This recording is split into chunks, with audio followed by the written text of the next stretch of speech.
नमस्कार दोस्तों, स्वागत है आप सभी का पाथफाइंडर पर। So in a very very surprising turn of events दोस्तों, अमेरिका अब यूरोप के पास जा पहुंचा है एंड अब उनसे रिक्वेस्ट कर रहा है कि प्लीज आप हमें अपने 6th generation fighter aircraft programme का हिस्सा बना लीजिए। आप लोग यहां पे देख सकते हैं, ये खबर आज से कुछ ही दिन पहले सामने आई थी। यूएसए के द्वारा अब दोस्तों जो यूके, इटली और जापान मिलकर के जी कैप फाइटर प्रोग्राम पे काम कर रहे हैं, जो कि 6th जनरेशन फाइटर प्रोग्राम है, अब अमेरिका उनके साथ पार्टनरशिप करने में इंटरेस्टेड हो चुका है। नाउ वैसे तो इस पर्टिकुलर रिक्वेस्ट और इस पर्टिकुलर डिमांड के पीछे बहुत सारे कारण हैं, लेकिन जो बहुत बड़ा कारण जो कि यहां पर एनालिस्ट के द्वारा बताया जा रहा है वो ये है कि लगातार अलग अलग कंट्रीज जो हैं वो अब अमेरिकी F-35 फाइटर जेट के जो ऑर्डर्स हैं उनको कैंसिल करने पे लगी हुई हैं। आप लोग यहां पे देखिए, कनाडा के द्वारा दोस्तों ऐलान कर दिया गया है। हालांकि ये पहले भी कहा गया था, लेकिन आज तो उनके जो पीएम हैं उन्होंने खुद ही बोला है कि हम लोग F-35 डील को रिव्यू करेंगे एंड मोस्ट प्रोबेबली हम लोग F-35 को अमेरिका से प्रोक्योर नहीं करेंगे। वहीं पर अब दोस्तों एक और कंट्री पोर्चुगल ने भी यहां पर कह दिया है कि हम भी अब अमेरिका के F-35 को लेकर यहां पर ज़्यादा इंटरेस्टेड नहीं है। अगर हम लोग कोई भी एयरक्राफ्ट प्रोक्योर करेंगे तो वो मोस्टली कोई यूरोपियन एयरक्राफ्ट होगा, फिर भले वो ग्रिपेन एयरक्राफ्ट हो, फिर भले वो यूरोफाइटर टाइफून हो, फिर भले वो फ्रांस का रफाल ही क्यों ना हो, लेकिन हम लोग F-35 को प्रोक्योर नहीं करेंगे। एंड इवन जर्मनी की तरफ से भी इस तरह की बातें सामने आ रही थी कि शायद वो भी F-35 डील को लेकर यहां पर आगे ना बढ़े। लेकिन this has been one of the major reason दोस्तों जिसके चलते अब अमेरिका यूरोप के पास जा पहुंचा है और 6th जनरेशन एयरक्राफ्ट प्रोग्राम का हिस्सा बनना चाहता है ना। वैसे तो देखिए, यूरोप ने इस चीज को लेकर अभी तक कुछ भी नहीं कहा है, लेकिन काफी इंटरेस्टिंग ये इसलिए बन जाता है बिकॉज आज से कुछ ही महीने पहले वही दो देश इटली और यूके ने दोस्तों इंडिया को इनविटेशन एक्सटेंड किया था कि हम चाहते हैं कि आप आकर के हमारे G CAP 6th generation fighter jet programme का हिस्सा बन जाइए। तो बात करेंगे दोस्तों इस पूरी डेवलपमेंट के बारे में कि आखिरकार क्या यहां पे देखने को मिला है, क्यों आखिरकार अमेरिका इस प्रोग्राम का हिस्सा बनना चाहता है, क्या है ये जी कैप प्रोग्राम जो कि यूके, इटली, जापान बना रहे हैं एंड व्हाई ये लोग इंडिया को इसका हिस्सा बनाने में इंटरेस्टेड थे, उसके बारे में चर्चा भी करी जाएगी। आइए शुरू करते हैं मेरे साथ। मेरा नाम है अनिरुद्ध। यदि आप लोग हमें फॉलो करना चाहते हैं, हमारे लेक्चर्स के अपडेट्स को प्राप्त करना चाहते हैं, तो यहाँ पर दिए गए टेलीग्राम चैनल्स के माध्यम से ऐसा कर सकते हैं। दोस्तों आगे बढ़ने से पहले बताना चाहूंगा कि आपकी यूपीएससी परीक्षा की तैयारी को आसान और अफोर्डेबल करने के लिए अनअकैडमी के द्वारा जितने भी यूपीएससी रिसोर्सेज हैं वो आपके लिए निःशुल्क अवेलेबल करवा दिए हैं, जिसमें कि monthly current affair magazines, previous year questions, NCERT notes की समरीज, प्रीलिम्स के फ्री मॉक टेस्ट अवेलेबल करवाए गए हैं। कोई भी आपको डाउट है, कोई भी आपको क्वेरी है, तो आप लोग या तो नीचे दिए गए फोन नंबर पे फोन कर सकते हैं, और अगर आपको ये मटेरियल्स चाहिए तो आप लोग इन मटेरियल्स को नीचे डिस्क्रिप्शन बॉक्स में एक लिंक दिया गया है, वहां पर जाकर के क्लिक करके इन मटेरियल्स को प्राप्त कर सकते हैं। All right, so directly coming to the news, क्या देखने को मिला है रिसेंटली दोस्तों, डोनाल्ड ट्रंप के प्रशासन में से एक बहुत ही सीनियर रिप्रेजेंटेटिव हैं जिनका नाम है पाउलो जाम्पोली, जो कि बेसिकली अमेरिका के स्पेशल रिप्रेजेंटेटिव हैं for the global strategic partnerships. ये इटली के दौरे पर गए थे और इनकी मुलाकात इटली के कुछ हाई रैंकिंग ऑफिशियल्स के साथ हुई थी, जिसमें कि प्राइमरीली ये इटली के जो डेप्यूटी प्राइम मिनिस्टर हैं मैटियो साल्विनी, इनके साथ इनकी मुलाकात हुई थी।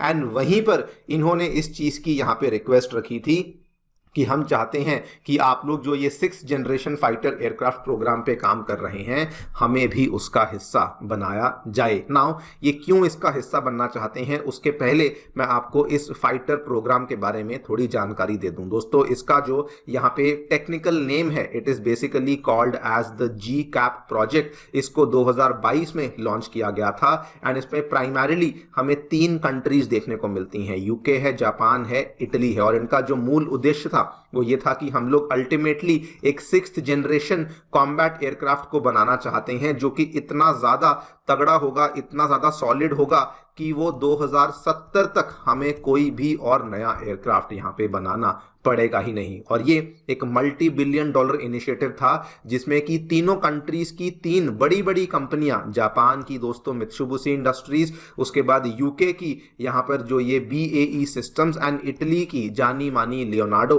ये तीनों मिलकर के इसके ऊपर काम कर रही थी और ये इस चीज को लेकर बहुत ही सीरियस थे। इनफैक्ट रिसेंटली जो ये 2024 में जो G20 का सम्मेलन हुआ था रियो में, वहां पर भी इस पर्टिकुलर प्रोग्राम को दोबारा से एंडोर्स किया गया था। तीनों देशों के जो हेड्स हैं वो मिले थे, इटली की PM, यूके के PM, उसके बाद जापान के जो नए PM हैं, इन्होंने मुलाकात करी थी और ये भी कहा था कि जो भी इस पे प्रोग्रेस हो रहा है इसको भी हम लोग और ज्यादा एक्सपीडाइट बेसिकली करना चाहते हैं। नाउ क्वेश्चन ये आता है कि सडनली अमेरिका अब यूरोप के पास क्यों जा पहुंचा है। दोस्तों इसके पीछे कुल मिला के तीन बड़े कारण हैं। पहला रीजन तो ये है कि असल में जब ये लोग अपना 6th generation fighter aircraft programme चला रहे थे, यूके, जापान, इटली, अमेरिका ने भी अपना एक नया प्रोग्राम शुरू किया था जिसका नाम था NGAD और अमेरिका इसके तहत केवल एक नहीं बल्कि मल्टीपल एयरक्राफ्ट्स को तैयार करने वाला था अपनी एयरफोर्स के लिए, अपनी नेवी के लिए, अपनी आर्मी के लिए। लेकिन दोस्तों यहां पर प्रॉब्लम क्या हुई कि 2024 में, पिछले साल आप देखिए, पहले तो एयरफोर्स ने कहा कि जी नहीं, हम लोग तो इस प्रोग्राम को हॉल्ट करने वाले हैं। ये आप यहां पे खबर देखिए, ये खबर जून 2024 की है। उसके कुछ ही टाइम के बाद यूएस की नेवी ने कहा कि हम इस प्रोग्राम को डिले करने वाले हैं। इसके पीछे जो मेन रीजन था वो थी इसकी बढ़ती हुई कॉस्ट। पिछले लगभग 3 सालों में ऑलरेडी ये जो एयरफोर्स और नेवी है ये दोस्तों $5.1 बिलियन का इस्तेमाल कर चुके थे, लेकिन ये सब करने के बावजूद भी इनका जो ये NGAD प्रोग्राम है ये बिल्कुल भी आगे नहीं बढ़ पा रहा था। वहीं अगर आप इसकी तुलना करें विद GCAP, तो GCAP बड़े अच्छे पेस पे, बड़े अच्छे सॉलिड तरीके से प्रोग्रेस कर रहा था। इनफैक्ट जब इसको रियो समिट में एंडोर्समेंट मिली तो यहां पर यह भी क्लियर हो चुका था कि ये जो है बढ़िया स्पीड पे काम कर रहा है। एंड इनकी जो कंपनीज थी, जो कि यहाँ पे इटली की लियोनार्डो कंपनी थी, जापान की मित्सुबिशी हेवी इंडस्ट्रीज थी, इन्होंने भी कहा कि जी हाँ, हमारा काम बिल्कुल ठीक ठाक सही तरीके से चल रहा है। दूसरा रीजन जिसकी वजह से अमेरिका अब सडनली इसमें इंटरेस्टेड हो चुका है, दोस्तों अमेरिका की स्ट्रैटेजी शुरू से ये रही है कि अपना एक फाइटर जेट प्रोग्राम तैयार करेंगे, उसको ऑब्वियसली अपने लिए तो सस्ते दाम में रखेंगे, लेकिन जब उसको एक्सपोर्ट करेंगे तो उसको महंगे दाम में एक्सपोर्ट करेंगे। यही स्ट्रैटेजी अमेरिका F-35 के साथ यहां पर चला रहा था, जिसको लेकर अब तक वो लोग बहुत कामयाब थे। लेकिन अब सडनली बिकॉज डोनाल्ड ट्रंप ने कई सारी बातें कही हैं, तो अब दोस्तों पुर्तगाल यहां पे कह रहा है कि जी नहीं, हमें F-35 नहीं चाहिए, हम कोई भी और एयरक्राफ्ट ले लेंगे लेकिन F-35 नहीं लेंगे। कनाडा ने भी लेने से मना कर दिया है। जर्मनी ने भी यहां पे सवाल खड़े कर दिए हैं कि शायद वो भी F-35 वाली डील को आगे बढ़कर के कैंसिल कर सकते हैं। तो अगर आज अमेरिका अपना प्रोग्राम चलाता है जिसमें कि अगर मान लीजिए वो 6th जनरेशन एयरक्राफ्ट को बना भी लेंगे तो उस केस में उसको बायर्स नहीं मिलेंगे, एंड वहीं से तो अमेरिका का जो डिफेंस इंडस्ट्री कॉम्प्लेक्स है वो पैसे कमाता था, वो आगे नहीं बढ़ पाएगा। तो ओवरऑल उनको बहुत ज्यादा नुकसान झेलना पड़ेगा।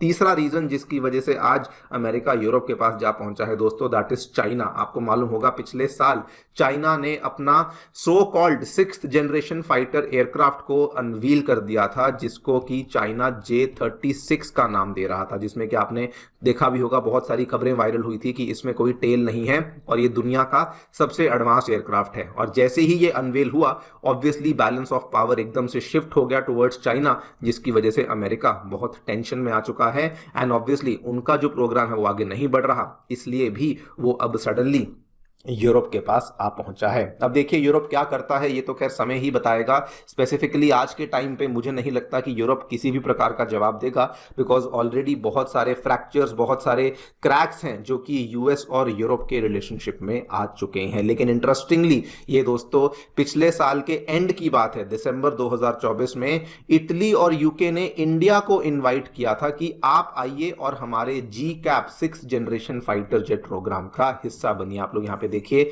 ये खबर तब की है। एंड यूके ने तो कहा था कि आपके साथ टेक्नोलॉजी ट्रांसफर करेंगे, अगर आपको एक्सपोर्ट करना है तो एक्सपोर्ट लाइसेंस देंगे, जो आप करना चाहते हैं वो हम लोग आपको देने के लिए तैयार हैं, लेकिन प्लीज आप लोग इस प्रोग्राम का आके हिस्सा बनिए। और ये पहली बार नहीं था, इसके पहले भी 2022 में जब दोस्तों यूके के PM थे मिस्टर बोरिस जॉनसन, ये इंडिया के दौरे पर आए थे, पीएम मोदी से मिले थे। इन्होंने तब भी कहा था कि प्लीज हमारे ऑफर को एक्सेप्ट कीजिए, लेकिन हालांकि इंडिया ने अभी तक इस चीज को लेकर कोई भी कार्रवाई या कोई भी जवाब नहीं दिया है। देखते हैं क्या होता है। बाकी आपकी क्या राय है हमें डेफिनेटली बताएं कमेंट सेक्शन में। Thank you so much for listening, stay tuned and